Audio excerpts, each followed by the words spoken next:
So it was my first day as the interim director of Public Works.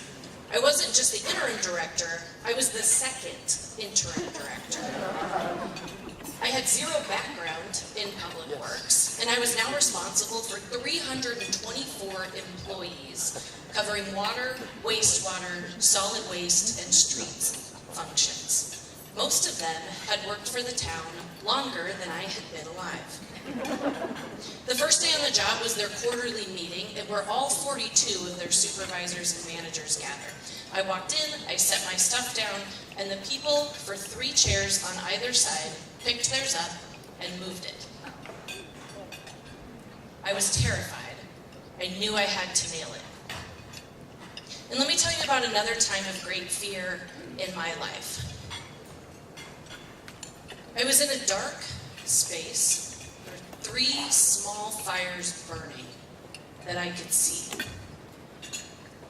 The only thing preventing me from crashing to the ground was my own upper body strength. I'm talking about aerial yoga.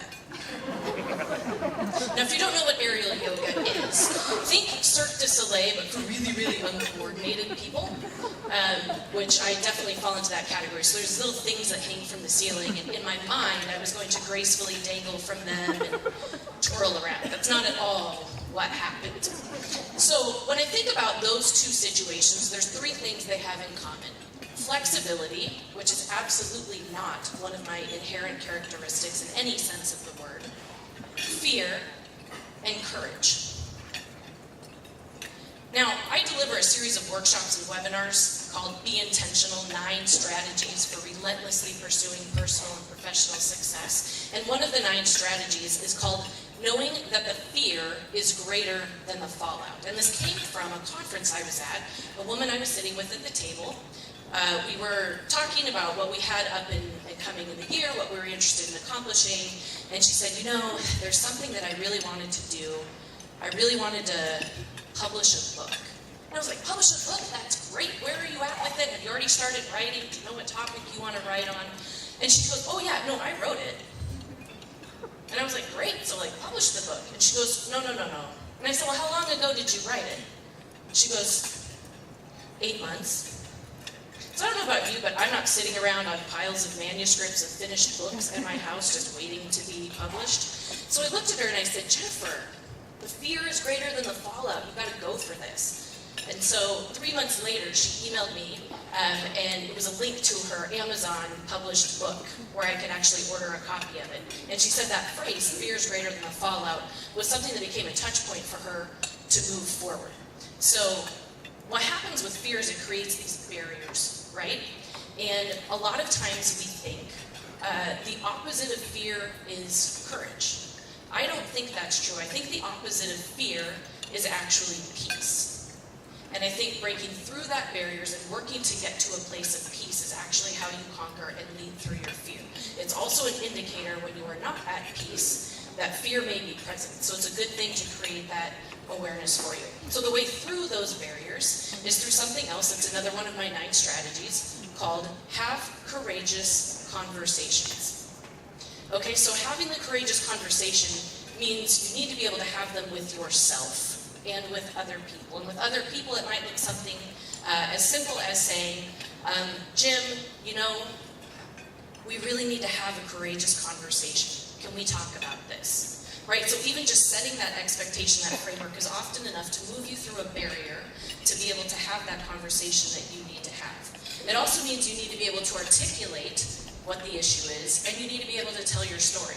So flashback to the town where I was public works director. Same meeting, I looked up at the group and I said, well, prior to this moment, I was thinking 99% of this room thinks I shouldn't be here. At this point, I'm gonna call it 100. And I got 2 people to kind of uncross their arms. That was as good as the feedback was at that point from all 42 of them. And I said, well, here's the thing. I'm gonna have a courageous conversation with you. I'm gonna tell you, I don't know anything about public works. I'm not a technical expert. I'm not going to be by the time this journey with you is over. But there's 3 things I can give you that you don't have right now that only I can give you, and you need them. And And I listed them out. I said, your finances are a mess. I can fix that and get you the resources you need. No one is telling your story. You have a terrible reputation in the community because you have a lack of a reputation. And anything that happens in that vacuum that's negative is what's creating your brand. And third, you have no advocate with counsel and management. I will be that for you, and I will get you what you need. And that's what I proceeded to do for the next 9 months of my life. By the end of it, my measure of success was that a majority of the 42 people in that room asked me to stay on as the permanent director. Okay, courageous conversations with yourself requires one thing, and one thing only, and it's not simple: radical self-awareness. Radical self-awareness, that courage to look internally and say, what do I need? What is my fear telling me? Is it actually telling me something instructive? I call that leaning into fear a little bit. Lean in far enough for it to tell you something, and then figure out your path forward from there. Fear is one of my favorite F words for that reason, right? Because it can tell you something. You learn something about yourself. You learn something about other people when you see them in fear. It's an indicator of barriers. Use those courageous conversations with yourself and others. That's how you move forward. And the final part of this is mastering your story. Mastering your story is a concept that is discussed in the book, Crucial Conversations, Tools for Talking When the Stakes Are High. This book will change every relationship you have if you employ their very simple methodology. In a nutshell, here's mastering your story. Generally, when we behave a certain way, we say, well, I felt, insert the descriptor word, so I insert the action word. I felt attacked, so I lashed out. I felt scared, so I retracted. I felt confident, so I went for it. Whatever it is. But what's happening is we're actually missing steps in the process. And this is a principle I teach called the perception escalator. So what happens actually is there's an event.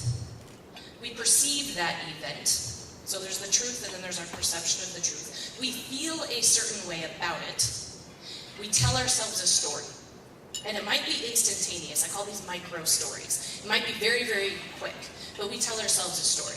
And then we act based on that, which causes a perception on the other person's side, and then so on. It escalates from there, and that's when you see dialogue go sideways. So one example of this, I was facilitating a conversation for a community that had a 3-year ongoing battle between the Chamber of Commerce and the City Council. They couldn't resolve this issue.